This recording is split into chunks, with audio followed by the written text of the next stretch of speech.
Olá, tudo bem? Muito boa noite. Boa noite para você, boa noite, Goiás. Estamos chegando. E mais uma vez, a gente vai falar sobre agro.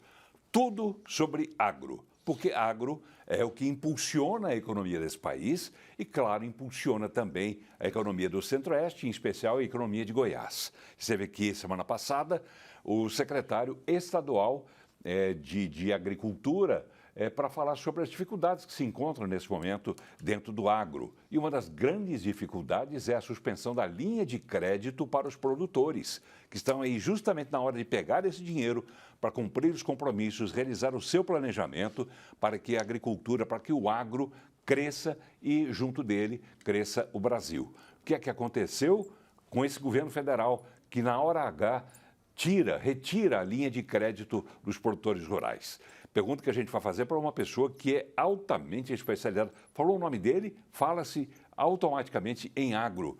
José Mário Schreiner, ele que foi deputado federal e hoje é presidente da Federação da Agricultura e Pecuária de Goiás, a FAEG, e também vice-presidente da Confederação da Agricultura e Pecuária do Brasil, que é a CNA. Tudo bem, presidente? Boa noite. Tudo bem, boa noite, Paulo, boa noite a todos os amigos telespectadores. É uma alegria muito grande estar aqui no seu programa. Para mim também. Fazia tempo que eu não ouvia e não recebia para uma entrevista. Eu tenho certeza que essa entrevista vai ser muito esclarecedora para você que está em casa e que de repente está reclamando, por exemplo, né, como o presidente Lula fez dias atrás, usando frases que muita gente condenou, mas reclamando do preço dos alimentos. Né? Eles deram como sugestões para as pessoas optarem por outras coisas. Enfim, o que é que tem uma pessoa diretamente ligada ao agro a dizer sobre a situação do agro e sobre essas frases do presidente Lula? O que fazer para resolver os problemas não só do agro, mas por extensão do Brasil inteiro, que depende no PIB do desempenho do agro. O Boa Noite Goiás está no ar e eu lembro mais uma vez a você que esse programa é resultado de uma parceria entre a TV Brasil Central e a TV Assembleia Legislativa do Estado de Goiás. O presidente Bruno Peixoto, da Assembleia, e o presidente Reginaldo Júnior, que é aqui da TV Brasil Central, tem um convênio, através naturalmente do governo do Estado também, que participa desse convênio, no sentido de a gente fazer conteúdo, troca de conteúdo, conteúdo coletivo, conteúdo conjunto, para que você, telespectador, tenha cada vez mais acesso às melhores informações sobre o nosso dia a dia. A comida está no nosso dia a dia. Experimente ficar um tempo aí sem comer para ver o que poderia acontecer com você. Não quero que isso aconteça, tá bom? Mas agro, assunto importantíssimo para a gente discutir e a gente vai discutir aqui no Boa Noite Goiás, que já está no ar.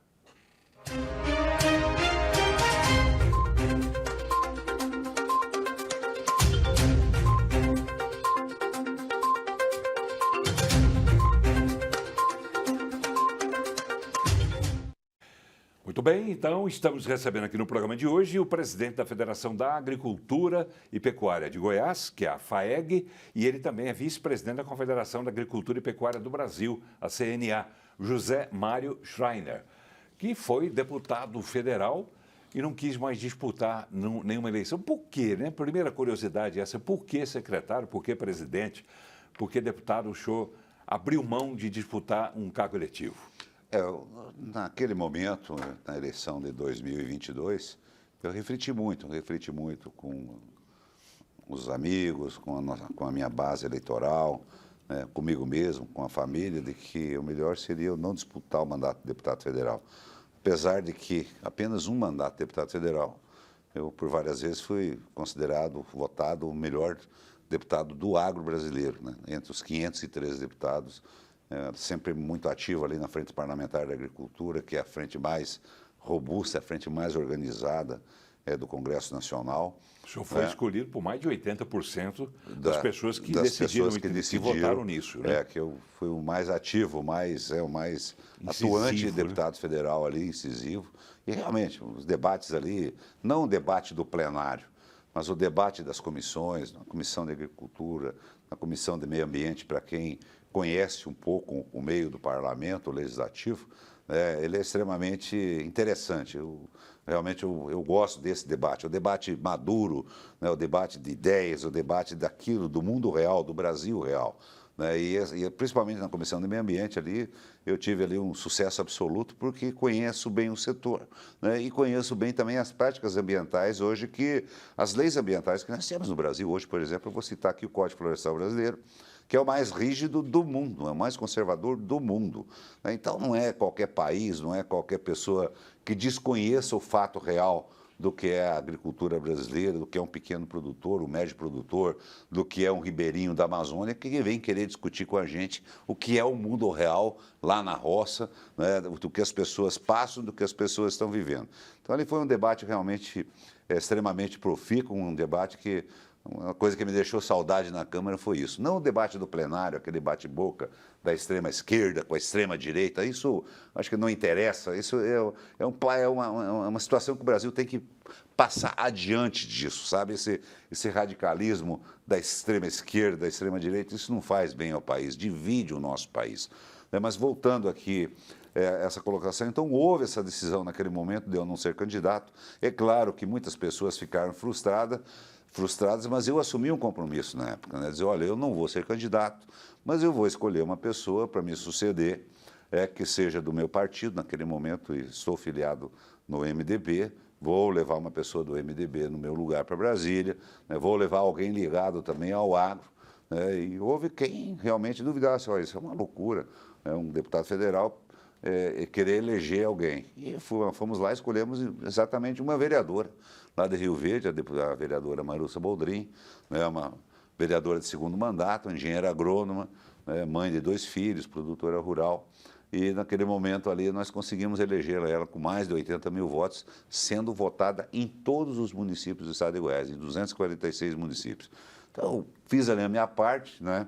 E é claro que estamos ativos no classismo, estamos ativos na Federação da Agricultura, na Confederação da Agricultura e Pecuária do Brasil, como primeiro vice-presidente, também no Conselho do Sebrae aqui em Goiás, onde o Sebrae hoje aqui em Goiás está muito bem situado, né? O Senar Goiás, e continuamos trabalhando aí plena força, com toda a vontade, com toda a nossa força aí, superamos alguns problemas que tive de saúde nesse aspecto, né?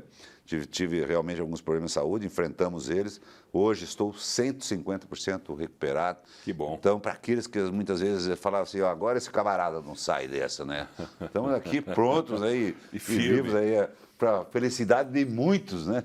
Para a felicidade da grande maioria e às vezes a infelicidade de alguém que não gostaria disso, mas nós estamos aí firmes e fortes para novos desafios e, é claro, sempre aí procurando o melhor para o nosso estado, o melhor para o nosso país, o melhor para a nossa gente, e, acima de tudo, podendo mudar a vida das pessoas, a vida das famílias para melhor.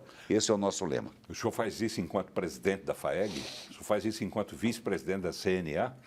É possível fazer isso? O que o senhor já tem feito? Todos os dias. Dá para fazer mais como presidente dessas instituições do que como deputado que o senhor foi? Não, acho que são ações complementares, né? O presidente de uma instituição como a FAEG, que tem um Senar, né? O vice-presidente da CNA, que também tem um Senar, mas ali que o meu papel dentro da CNA é de articulação política e eu gosto, não vou negar, eu gosto da articulação política, eu gosto do meio. Às vezes as pessoas falam, eu não gosto de política. Ora, política faz parte da nossa vida, no dia a dia, na nossa família, nós sempre estamos fazendo a política do bem. Sabe como é que eu cito isso? Eu pego um copo de água, eu faço isso há 500 anos. A água que tem nesse copo passou por uma ação política. Sim. A água que o senhor acabou de beber, eu vou beber também. Tudo passa por uma ação política. Então, as pessoas que dizem, eu não gosto de política, elas devem repensar, na minha opinião, né? Eu gostaria que elas repensassem essa questão e passassem a se interessar pela política. Porque na medida em que elas deixam de se interessar, outros vão se interessar e fazer aquilo que ela não vai gostar lá na frente. Eu sempre tenho falado isso, Paulo. Enquanto as pessoas se omitem, né? Eu não mexo com isso, por isso, aquilo, outros vão mexer. Outros vão mexer. Então, o que eu tenho como lema? Você pode, e eu tenho na FAEG, no Senar, no Sebrae, na CNA também, as melhores equipes técnicas de Goiás do Brasil, sem dúvida nenhuma, as melhores. Mas essa equipe técnica, ela vai até um ponto. Ela pode apresentar o melhor relatório, pode ali apresentar o melhor trabalho, o melhor estudo.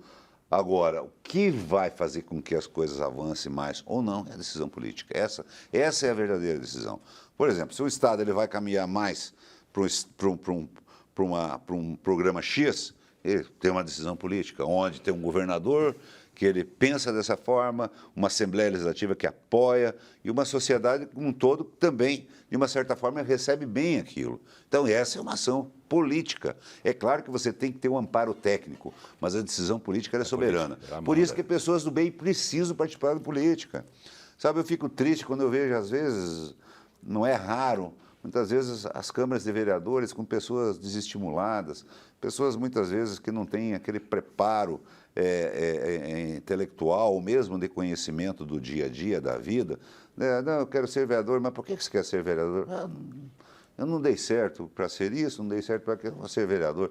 Quer dizer, nós não conseguimos avançar dessa forma. Então, a questão política ela é extremamente importante. E é claro que no Senar, na FAEG, a FAEG, uma defesa intransigente do pequeno, do médio, do grande produtor. O Senar, que nós temos os nossos programas, que eu poderia citar aqui, ficar aqui praticamente 2, 3 horas falando só dos programas do Senar, mas eu vou citar alguns, por exemplo. Capacitação técnica, capacitação e preparação das pessoas.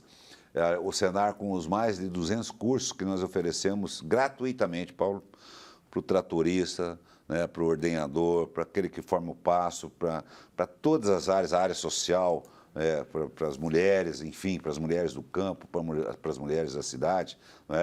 Nós, sem dúvida nenhuma, nós ali podemos e mudamos a vida de muitas pessoas. Pessoas que não têm qualificação nenhuma, que não têm capacidade nenhuma prática, mas quando você coloca eles ali, quando você dá a eles um título, um certificado do Senar, eles saem dali um tratorista formado ganhando 5, 6, 8, 10 mil reais por mês. E isso, para nós, é uma realização de uma missão muito forte.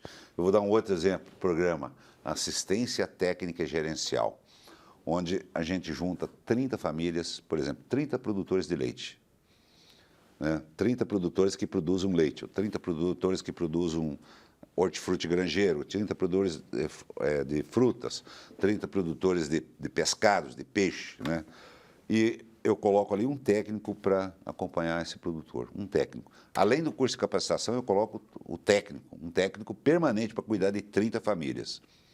Então, esse técnico ele vai transformar a vida daquela pessoa. Por quê? Porque nós temos um lema dentro do nosso sistema, aqui na FAEG e no Senar, onde nós tratamos os produtores em são 3 classes de produtores. Os maiores, que são as maiores propriedades, os maiores produtores, nós consideramos eles o filho formado na faculdade. Ele já consegue se virar. Ele precisa, sim, de atenção nossa na política pública, no financiamento, que anda meio raro agora nesse governo, na questão ambiental, na questão trabalhista, enfim, na política pública que atenda a esse produtor, na infraestrutura.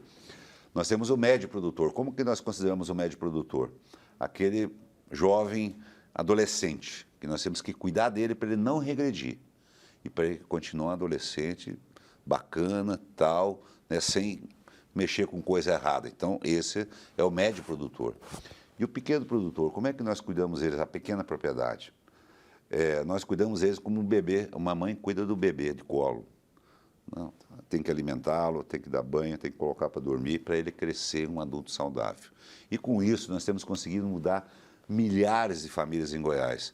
Hoje, só no programa Assistência Técnica e Gerencial, nós temos, Paulo, 700 técnicos, agrônomos, veterinários, zootecnistas, técnicos agrícolas, 700. Só aqui em Goiás? Só aqui em Goiás. No Brasil, são mais de 8 mil técnicos que o Senar tem. Nós temos aqui em Goiás mais de 20 mil famílias assistidas nesse momento. No Brasil, são quase 300 mil famílias. Quando existe uma proposta do nosso presidente João Martins de nós elevarmos a classe C 400 mil famílias no mandato dele, que termina agora em dezembro, 400 mil famílias para a classe média rural brasileira. Então, isso, o que significa isso? Significa, Paulo, que eu peguei um produtor rural que estava produzindo 30 litros de leite por dia, 30 litros, vamos dar um exemplo aqui, existe exemplo prático nisso. Quando ele começou, o técnico do Senar, a ir visitá-lo, a ir acompanhá-lo, ele não foi direto no banco pegar dinheiro emprestado, não. Primeiro ele arrumou a propriedade, organizou, fez um plano de trabalho, fez um planejamento estratégico ali da propriedade, olha, você tem 35 cabeças de gado, qual é a tua aptidão? É leite. Tem 5 vacas dando leite, o que as outras 30 estão fazendo lá? Estão comendo capim à toa? Qual é o teu negócio? Então você começa do começo, onde as coisas têm que começar. Bom, quando o nosso técnico começou a acompanhar esse produtor rural, ele passou dos 30 litros para 300 litros, para 500 litros. Tem casos de produtor que saiu de 50 litros e está com 3 mil litros de leite por dia. O filho dele que tinha ido embora para a cidade, agora se imagine um filho de um pequeno produtor que ele tem que ir embora da cidade para a cidade porque ele não tem ali uma perspectiva de vida. Ele não tem internet, ele não tem estrada que presta, ele não tem a energia ruim que até na cidade, imagine. Agora com o Equatorial parece que está dando uma melhoradinha, mas precisa melhorar muito ainda para empatar, né? Então esse filho dele foi embora para a cidade. O que ele vai ser na cidade? Porque ele não teve a oportunidade de estudar. No máximo que ele fez foi o primeiro grau ali. Não tem uma profissão, né? Ele vai ser o quê? Servente, frentista, carpinteiro, marceneiro, tá. É indigno? É claro que não. Mas é isso que eu desejo para o filho do pequeno produtor? Não, não. Nós podemos dar dignidade a ele na pequena propriedade. O que aconteceu com esse filho desse pequeno produtor que hoje está colhendo, que cresceu de 50 para 13 mil litros? Ele voltou para a sua propriedade, está lá com seu pai, com sua mãe, ajudando na produção. No final da tarde ele pega a motoquinha e vai fazer faculdade na cidade próxima, de zootecnia, agronomia. É isso que a gente deseja, é isso que nós fazemos todo dia. É isso que nos complementa e essa é a nossa grande missão. O senhor falou sobre o Senar, né, e a gente iria falar sobre o Senar também, mas a gente vai voltar a falar um pouco também sobre política e um pouco também sobre essa política do governo federal de cortar dinheiro para a produção agrícola, cortar dinheiro para o agro. Mas para não perder o gancho, já que o senhor descreveu tão bem o Senar, a gente vai complementar essas informações com uma reportagem que a gente tem aqui sobre esse trabalho que você vai ver agora. O João Batista é produtor de pimenta do reino.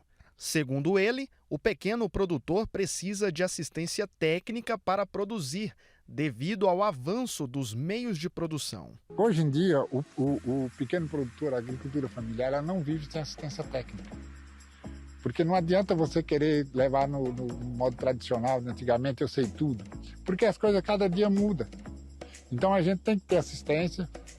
Eu sou um cara, o seguinte, eu sou aberto à assistência técnica, porque sem assistência você não consegue produzir o que preste. Essa assistência é fornecida pelo Serviço Nacional de Aprendizagem Rural, o Senar Goiás.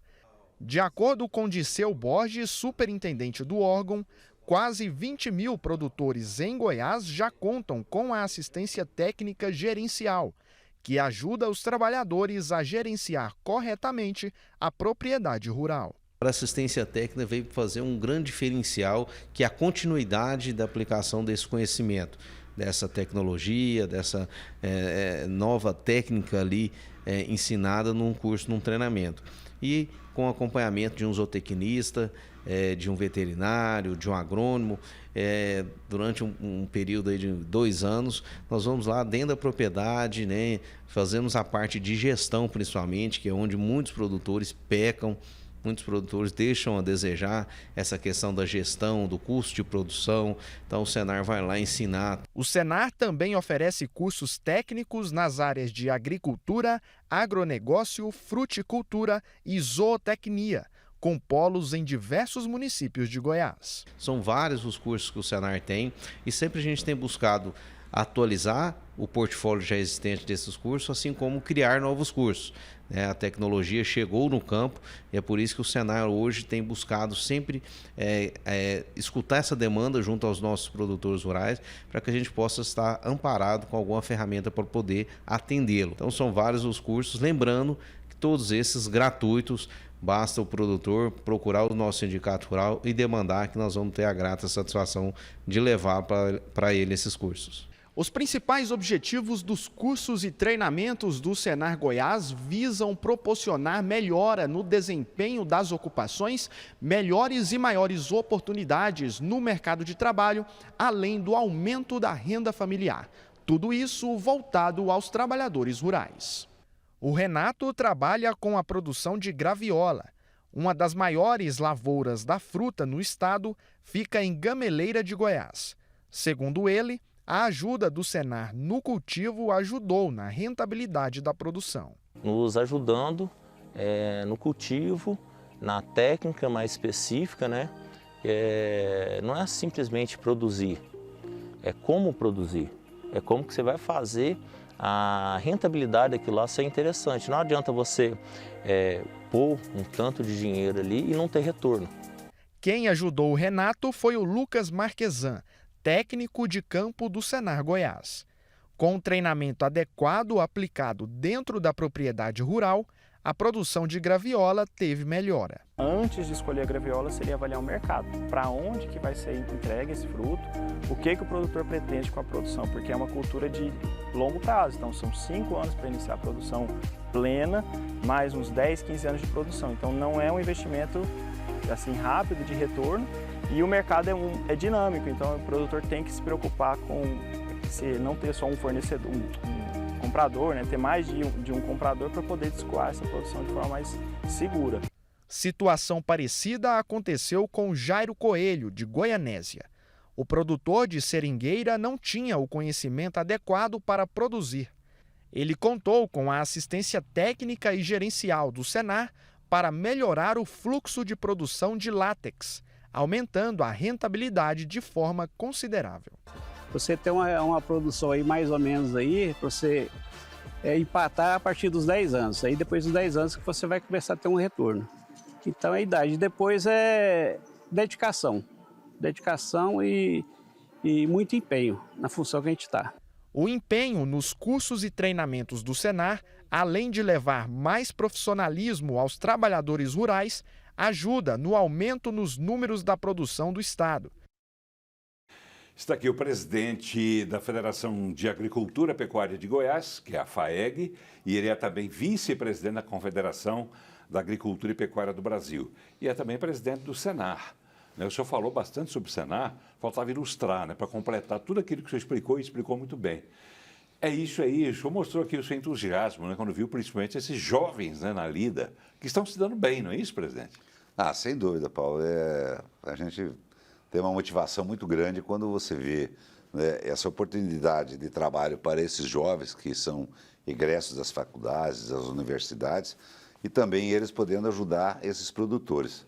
E esses produtores, à medida que eles melhoram de vida, eles, além de dar dignidade à sua família, além de melhorar a qualidade de vida da sua família, eles estão gerando renda. Estão gerando renda para o Estado, estão gerando renda, estão gerando emprego, estão gerando... Você veja bem, uma pessoa que produzia 50 litros de leite, ela tinha aí uma renda mensal, 3 mil reais por mês, né? Produz 1.000, vamos botar 1.000 litros por mês, vai para 60 mil. Eu multipliquei por 20 o faturamento bruto. Isso não quer dizer lucro, mas faturamento bruto. Então, de 3 mil para 60 mil, gerou frete, gerou demanda na indústria, gerou emprego na indústria, gerou na embalagem, gerou no transporte. O consumidor tem produto garantido, com qualidade. Então, é uma cadeia toda que funciona. Abastecimento na mesa, né? Mas agora nós vamos além disso, Paulo. Às vezes, por isso que eu te falo, quando a gente for falar aqui do Senar, desse trabalho todo, a gente precisaria ter talvez até um dia inteiro falando. Mas, além disso, que o nosso superintendente, o Dirceu, colocou muito bem, é a questão, por exemplo, dos cursos técnicos. Hoje nós temos vários cursos técnicos em agricultura, em fruticultura, em zootecnia. Agora mesmo criamos um polo de fruticultura em Flores de Goiás, onde existe o projeto do Estado, que nós somos parceiro do governo do Estado, de fruticultura no Vale do Vale do Paraná, no Vão do Paraná, em Flores de Goiás, onde nós, além de uma escola profissionalizante que nós estamos fazendo lá, uma unidade avançada, nós lançamos um curso de fruticultura que vai formar técnicos para dar assistência técnica, para nós melhorar ainda mais. Porque nós temos uma dificuldade, essa é uma realidade. Muitos jovens desses saem hoje da faculdade e da universidade e não estão preparados para ir para o campo. E o que nós fizemos? Criamos a Academia do Senar. O que é a Academia do Senar? Nós fazemos um seletivo, e o formando, que falta 6 meses para concluir o técnico, o curso em Ciências Agrárias, a faculdade, zootecnia, agronomia, veterinária, nós pagamos uma mensalidade a ele, uma bolsa a ele, durante 6 meses, e ele acompanha os nossos técnicos. Ao terminar a faculdade, eles estão prontos para ir para o campo. Os recém-formados recebem uma bolsa ainda maior, de R$ 2.500 por mês. 6 meses, eles vão ali pegar o traquejo, como diz o outro, da roça, vão pegar o jeito da roça e estão prontos. Então, nós já estamos Quer dizer, não vai ficar só na teoria. Não vai ficar só na teoria, vai ficar na prática. Então, hoje é uma dificuldade que nós temos de ampliar o programa, é de técnicos preparados para calçar a botina e ir para a roça, ir para o campo, ir lá para trás do morro. Porque o que eu falo? Às vezes o povo chique da cidade olha o morro, né, e acha que atrás do morro só tem bicho e mato. E lá tem gente morando. Lá tem o seu Zé, tem o seu Mané, o seu Joaquim, um produtor de leite, uma rocinha de milho, uma criação de porco. Tá? E é lá que a gente precisa chegar. É lá que nós temos que estender a mão a essas pessoas. E são esses pequenos produtores que respondem por grande parte do abastecimento da população? Isso é uma narrativa. Não é? Isso é uma narrativa. Isso é uma narrativa. Na São verdade, eles são os extremamente importantes. São a grande maioria. Hoje, em Goiás, por incrível que pareça, por nós achar que nós somos um estado de grande produção, e somos mesmos, mas 75% das propriedades são pequenas aqui no estado de Goiás. Então, são eles que colocam comida. Veja bem. Como é que é isso? Não, isso é uma invencionice Quem inventou ideológica. Isso? Quem inventou? O governo que está aí, federal. É? Ele inventou ele inventou que a agricultura familiar é a agricultura que é da mesa, é do leite, do arroz, do feijão, do bem. Né? Então, essa é a agricultura familiar. E veja bem, olha o conceito. O que eu falei aqui? Do maior produtor, do médio e do pequeno, que nós temos que cuidar dele com política. O pequeno ele precisa ter política diferenciada. Cadê a assistência técnica do governo federal? Eu pergunto. Qual é o orçamento do Ministério do Desenvolvimento Agrário para assistência técnica? Eu te garanto que é 500 vezes menor que nós do Senar. Eu te garanto que nós, o orçamento do Senar em Goiás é maior que o do Brasil todo, do MDA, que é a Anater, que é a Agência Nacional de Assistência Técnica. Então, é uma narrativa que foi criada no sentido de dividir. Nós todos somos produtores brasileiros, na maior propriedade, na média propriedade e na menor propriedade. E todos nós produzimos alimentos. Produzimos arroz, produzimos feijão. O Rio Grande do Sul, por exemplo, é responsável por 80% da produção de arroz do Brasil, nas grandes, médias e pequenas propriedades. Em Goiás nós temos produção de arroz, aqui no Vão do Paraná, hoje nós temos arroz sequeiro já de altitude, produzindo muito bem aqui em Paraúna, em outras regiões. Não é? Então foi uma narrativa criada para dividir.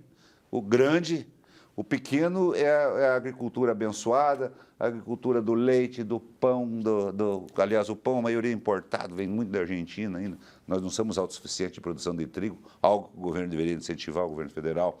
Né? Do arroz, do feijão, o que é uma invencionice. Por exemplo, você vai, Cristalina, que é um grande polo de produção, no Vale do Araguaia, aqui, Jussara, Santa Fé, Britânia, um grande polo de produção irrigada de feijão.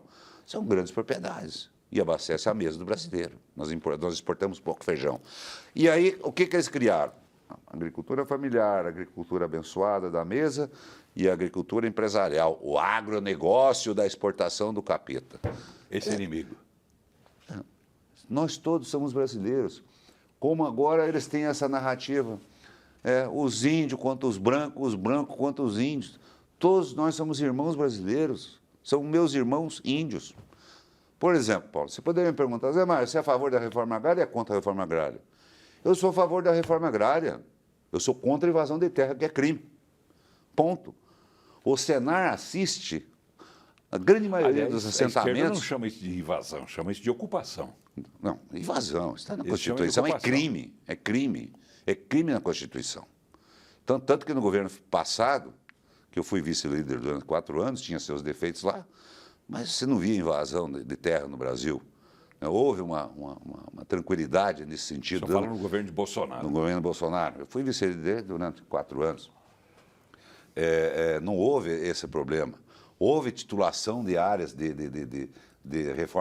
assentamentos de reforma agrária de 400 mil títulos que foram distribuídos. Pergunta quantos títulos foram distribuídos nesse governo. Por quê? Não é interessante eu dar o título à pessoa, porque quando eu der o título a ela, eu estou dando autonomia, eu estou dando a liberdade para ela, eu estou dando a alforria. Ela não é mais dependente do Bolsa Família, se ela não precisar, porque ela vai no banco, ela pega o financiamento, ela vai plantar a roça, ela vai financiar a vaquinha dele. né? O título é a identidade da Tá, pessoa. mas até onde vai essa política, essa questão ideológica que o senhor levanta aqui em relação ao governo federal? Isso passa, inclusive, por essa questão do dinheiro para a safra, que foi contingenciado agora pelo governo federal? Olha, eu posso falar com tranquilidade que se há uma coisa que eu lido na CNA é com a questão da política agrícola. Eu sou responsável, presidente da Comissão Nacional de Política Agrícola da CNA. E todos os anos nós fazemos uma rodada no Brasil todo, nas regiões, consultando ali os produtores rurais de todo o Brasil, as instituições, quais são as prioridades de financiamento, se é custeio, se é investimento, se é armazém, se é agricultura de baixo carbono, enfim, essa questão toda.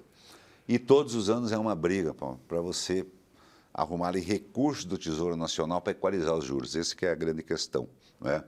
E quando nós vemos, muitas vezes, esse recurso, ele fica ali nos bancos onde não existe uma clareza muito clara de quanto que é equalizado, porque a origem do recurso que financia a agricultura, ele é do depósito à vista, depósito da poupança, na poupança rural, né? Da poupança verde, e outros recursos hoje que são os recursos privados, que são os FIAGROS, que são as LCAs, que financiam aí. O recurso oficial hoje, ele financia apenas 30% da agricultura brasileira, tá? Apenas 30%. Tá? A agricultura familiar mais porque é necessário. Agora, quando você fala em utilização de recursos públicos para a equalização desse dinheiro, metade vai para a agricultura empresarial, que em torno de 400 bilhões, mas mais a metade é privado, não tem equalização, e a metade da equalização dos 15 bilhões de reais vai para a agricultura familiar, que é de 70 bilhões. Nós não somos contra isso, nós somos a favor. O pequeno tem que ter incentivo mesmo. Agora, o governo, é claro que quando foi concebido o Plano Safra atual, a Selic estava 3 pontos abaixo, então foi concebido abaixo. Houve aumento da Selic, por quê? Porque não houve o zelo do governo no sentido de manter o gasto público. O governo está se lixando para o gasto público. Teto de gasto, arcabouço fiscal, isso para eles é piada de parede, né? Então, há uma gastança do governo. Bom, com isso a Selic disparou, a inflação cresce, a Selic cresceu e é claro que acabou o recurso, aquilo que havia sido destinado. Bom, aí o governo anuncia em plena, falando que o preço dos produtos está subindo e, ao mesmo tempo, acabou o dinheiro para a safra. Qual é a coerência de um governo desse? Qual é a coerência? Então, aqui eu não... Mas o que é que eles querem com isso, afinal de contas? Fala para o telespectador entender, porque quando ele vai comprar difícil, no supermercado, ele sabe o que ele está pagando. Exatamente no dia de hoje, né, o Ministério da Agricultura e o Ministério do Desenvolvimento Agrário chamou pessoas, empresas do agro, instituições do agro, né, que seja produtores de proteína animal, produtores de óleos, outros produtores de açúcar, né, de etanol, para discutir preço dos alimentos, né? Não falou com o produtor, falou com o setor intermediário. Se fosse falar com o produtor, tinha que falar com a CNA, tinha que falar com a ProSoja, tinha que falar com a Abramilho, com quem representa realmente o produtor rural. Não, mas foi falar com o setor intermediário. Então, aqui acabou a minha fonte de financiamento, porque eu não cumpri a regra fiscal.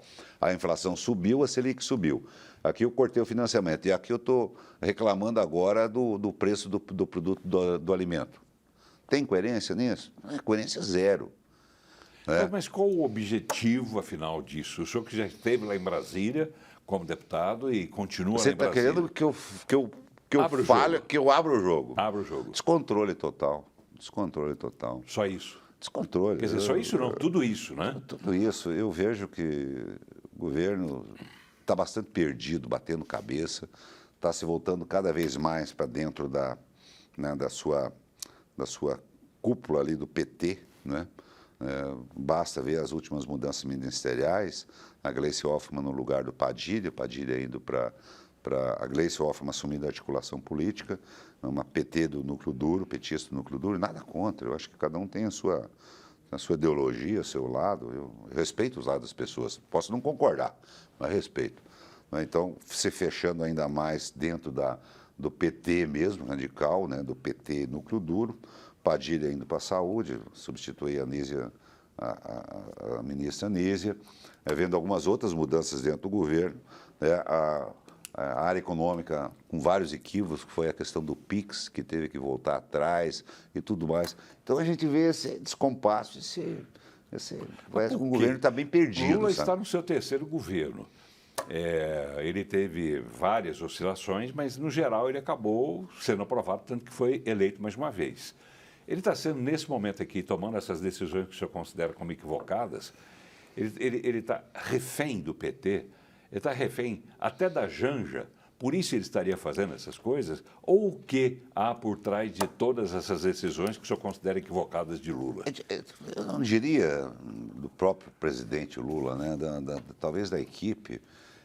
Terceiro mandato, né? Você vê, teve primeiro e segundo mandato, depois ele elegeu a Dilma, conseguiu reeleger ela foi impeachmentada, né? Veio o Michel Temer, que talvez foi um dos melhores governos que nós tivemos aí nos últimos tempos. Eu não era parlamentar, mas a reforma trabalhista e tudo aquilo que aconteceu no período que ele foi presidente da República mostra isso.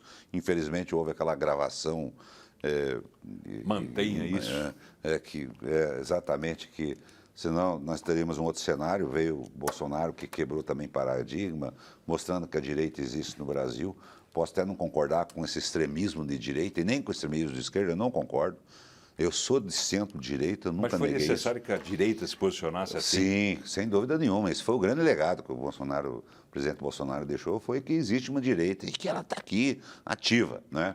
Agora, o que acontece? É um terceiro governo, Lula. O show muito desgastado. É declaradamente de direita. Muito desgastado, mas nem por isso eu sou contra o governo, nem por isso eu sou contra o meu país. Eu sou a favor do meu país. País maravilhoso, abençoado por Deus. Agora, a gente vê um governo muito perdido, um governo que não tem ali uma linha de pensamento. Você veja bem, são 39 ministérios, muitos ministros mal despacharam o presidente nesse período todo, né? Quantas reuniões ministeriais houve nesse período? Então você vê ali um desarranjo, um Lula desajuste. abriu mão do governo dele, o que é que houve, afinal? Eu não o posso... PT está mandando mais do que Lula? Eu não posso afirmar isso, Paulo, porque eu não vivo nos bastidores do governo federal. Eu não tenho, assim, a convivência. É como a gente fala, olha, ninguém é contra o governo. Por exemplo, nós da CNA, nós temos uma postura, até por orientação do nosso presidente, né? Nós não sentamos para tomar cafezinho com o ministro, com o presidente, não é isso. Agora, nós sentamos com ministros afins à nossa área, com pautas definidas. Nós, se necessário for, já sentamos várias vezes com o ministro da Agricultura, com a pauta definida. A pauta é essa, é essa, é essa, é essa. O vice-presidente Alckmin, ministro da Indústria e Comércio, sentamos, sim, ele é uma pessoa sensata. O Alckmin é uma pessoa extremamente sensata, né, o vice-presidente Alckmin. Olha, a questão da nacionalização, industrialização de fertilizantes é importante para o Brasil, é importante para... Não tem problema. Agora, é um governo que nós não sentamos para tomar cafezinho, porque eles pensam de uma forma e nós pensamos de outra. Pois é, mas o cidadão que está vendo o senhor falar isso tudo agora, nesse momento, ele quer saber o seguinte: e a minha comida? Quando eu vou ao supermercado, o preço está cada vez maior. Aí o presidente vem e dá aquelas declarações dele dizendo para substituir isso por aquilo por outro, um produto por outro. O que está acontecendo? O que o senhor tem para dizer para o telespectador que está vendo o senhor nesse momento, está pagando caro pela comida e não está achando a comida, não está tendo dinheiro para comprar? É que o presidente Lula sempre teve aqueles chavões dele, né, que a gente fala que ele colocava aquelas coisas dele e a coisa pegava, né? Existe Todo mundo ia comer picanha. Comer picanha, comer cerveja e tal.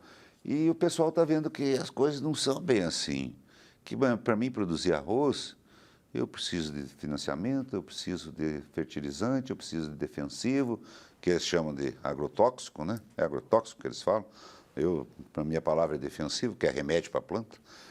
Que nós precisamos de infraestrutura, que nós precisamos de uma série de coisas, de financiamentos, para poder levar o arroz para a mesa das pessoas. O arroz não chega lá de graça. E outra coisa, para nós é um motivo de muita satisfação e orgulho nós vermos a sociedade toda abastecida. Eu vou dar um exemplo muito grande disso. Na pandemia, faltou algum produto na prateleira do brasileiro? Faltou algum produto? Em momento nenhum faltou tomate, faltou mandioca, faltou farinha de mandioca, faltou carne, faltou arroz, faltou feijão, faltou óleo, faltou banha. Por quê? que o produtor rural não parou. O produtor rural continuou produzindo para o Brasil, produzindo para o mundo.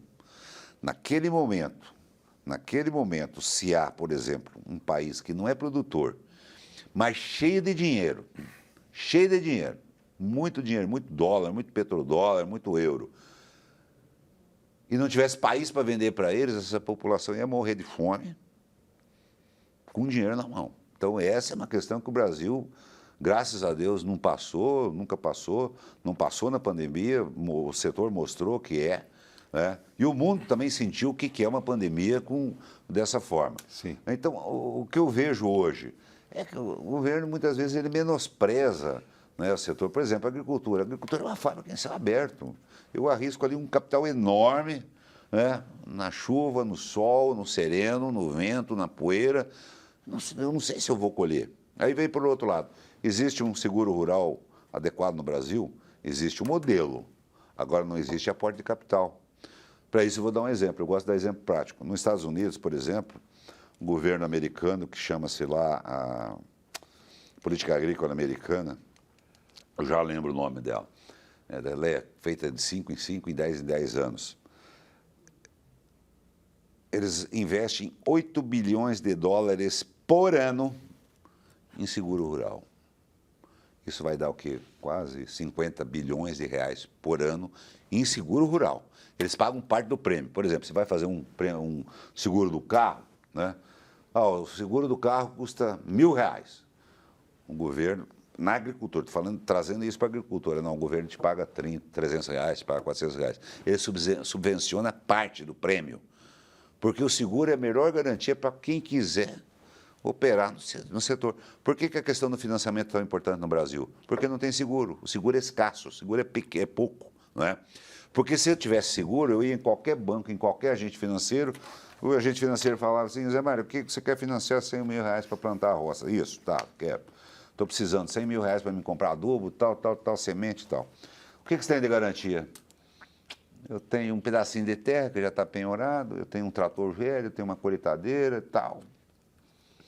Mas essa terra já está penhor de primeiro grau, essa colheitadeira sua já está bem velhinha, esse trator seu. Agora, se eu chego lá e falo assim, eu tenho uma apólice de seguro aqui que cobre isso aqui. É uma apólice de seguro. Bom, então, dos 50 bilhões de reais que nos Estados Unidos você tem para cobertura de seguro rural, no Brasil, sabe qual é o valor que nós temos por ano? 1 bilhão. 50 bilhões para 1 bilhão. Ressalve-se a diferença da força do Tesouro americano para o Tesouro brasileiro. Mas para quem produz, e hoje para nós sermos um dos maiores produtores do mundo e o maior exportador de alimentos do mundo, não é nada. Nós precisamos caminhar muito ainda. Tá bem, vamos caminhar então, trazendo uma matéria que também é interessante, que fala sobre a Expedição Safra Goiás. É a segunda edição, realizada pela FAEG, que é a Federação da Agricultura e Pecuária de Goiás, percorreu 5.000 quilômetros em 43 municípios goianos e visitando mais de 80 propriedades rurais para fazer um mapeamento das plantações de soja e estimar essa safra de 2024 a 2025. Vamos ver os detalhes da reportagem da Sara Queiroz, imagens do Sorimar Fernandes. Vamos ver. Os trabalhos começaram no dia 18 de janeiro em Posse. Além das análises realizadas pelas equipes técnicas, produtores rurais também foram ouvidos sobre as demandas de cada propriedade, como Diego Frutuoso, proprietário da fazenda Morada do Mutum, no município de Orizona, que falou sobre a importância do projeto. A partir da expedição, nós temos um norte, né, de como vai ser a produção no nosso estado, a quantidade, o volume, e a partir daí a gente se direciona a nossa comercialização de soja, a parte da venda, se está no momento ou não de vender, se a gente segura, se a gente vende agora a partir do volume que vai ser produzido no nosso estado. Segundo dados coletados, a produção de soja em Goiás pode superar 20 milhões de toneladas, representando 23% a mais que no ano passado, segundo o balanço da Expedição Safra Goiás. O vice-presidente da FAEG falou sobre o relatório produzido com as informações da produção de soja nas propriedades rurais mapeadas, os principais desafios enfrentados pelos produtores e o objetivo do projeto. E nessa safra, a gente concluiu que a gente vai ter uma produtividade por hectare próximo aos 70 sacos, por hectare, uma produtividade total do estado próxima a 20 milhões de toneladas. A gente acredita que vai ser uma safra recorde na história do estado de Goiás, e a gente acredita que a gente vai ser o terceiro maior produtor de soja do país. Vamos lá, presidente, números, né? Números que são importantes. A Goiás ocupa posições de destaque em várias áreas dentro da produção do agro. O que o senhor destacaria mais?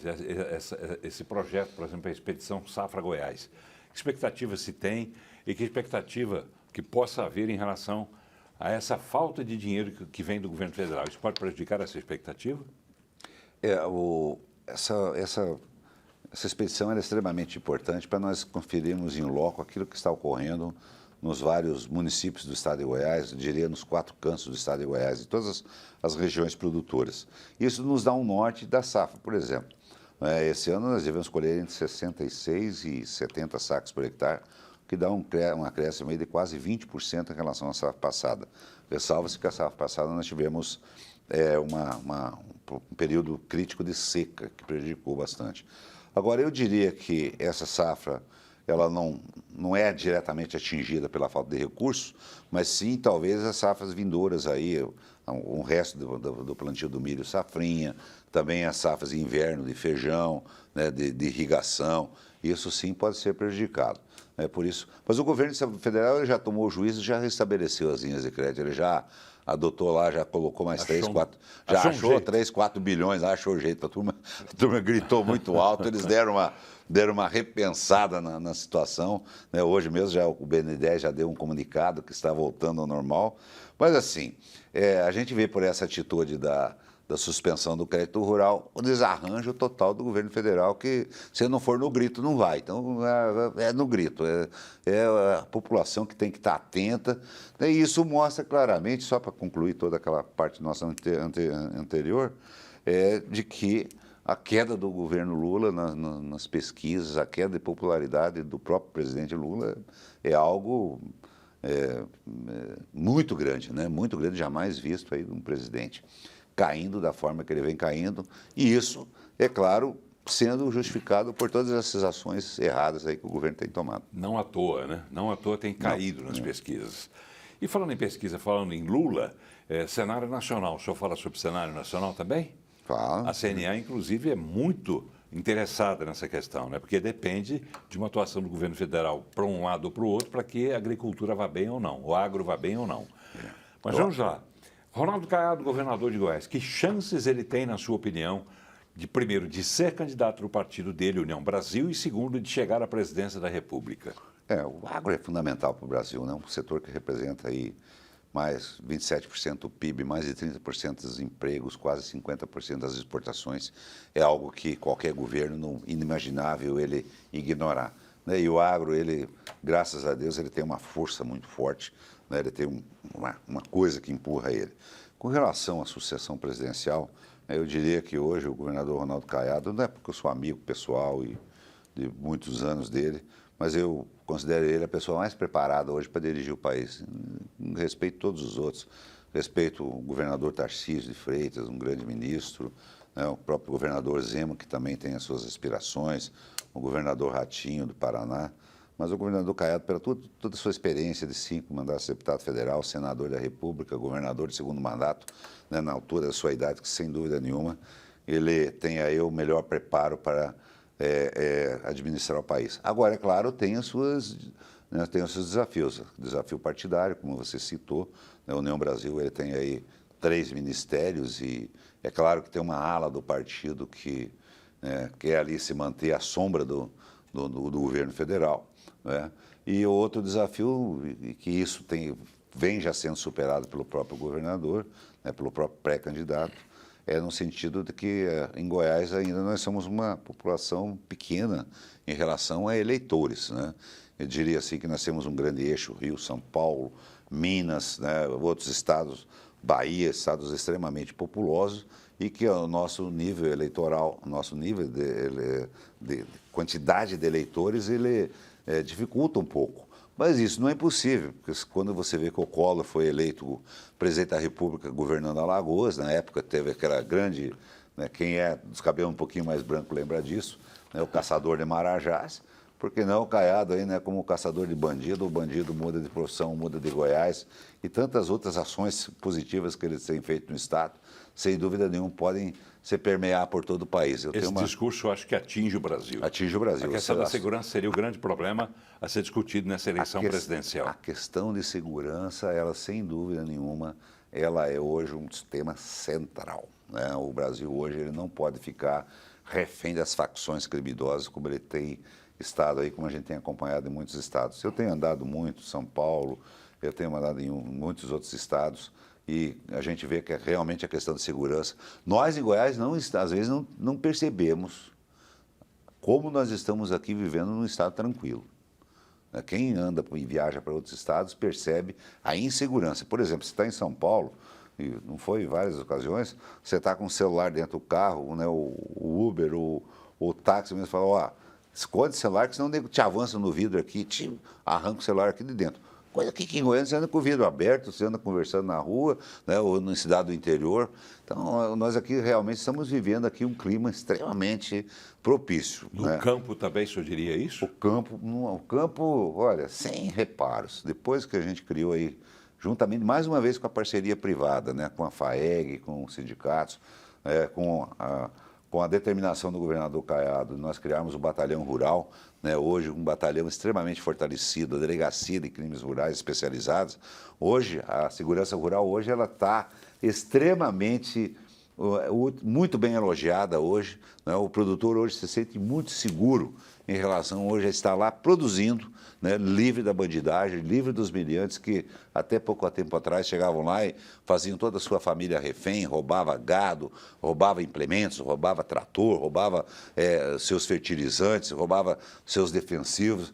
Hoje isso, graças a Deus, claro, existe um caso, outro ali, mas graças a Deus hoje a gente vive um tempo de calmaria no Estado. O senhor falou sobre parcerias. Aí o governo do Estado anuncia uma parceria, que pretende fazer uma parceria, inclusive, mais ampliada em relação ao agro. Agro que já tem uma taxa que é destinada originalmente para recuperar rodovias, enfim, a infraestrutura do Estado de Goiás, para que eles próprios tenham como escoar a safra e etc, etc. O governador está anunciando aí a intenção de fazer uma ampliação nessa parceria, né, no sentido de que os produtores do agro também ajudem a construir outras obras. Como é que o senhor vê isso? Que notícia nova o senhor traz para nós sobre isso? Foi já enviado um projeto de Assembleia Legislativa que ele prevê em 3 fases a execução das obras do Funderinfra, que são esse recurso que os produtores rurais recolhem da taxa do agro. Seria as obras de execução direta pela Aguinfra, pelo Tesouro. O segundo seria o TARE, aquelas empresas que são contribuintes do Funderinfra. Eles teriam uma conta própria, eles geririam esse recurso numa conta própria, executariam uma obra privada, eles contratariam a empresa, executariam essa obra e prestariam contas para o governo de quanto gastou, como gastou, e, é claro, o governo fiscalizaria essa obra, vai fiscalizar essa obra.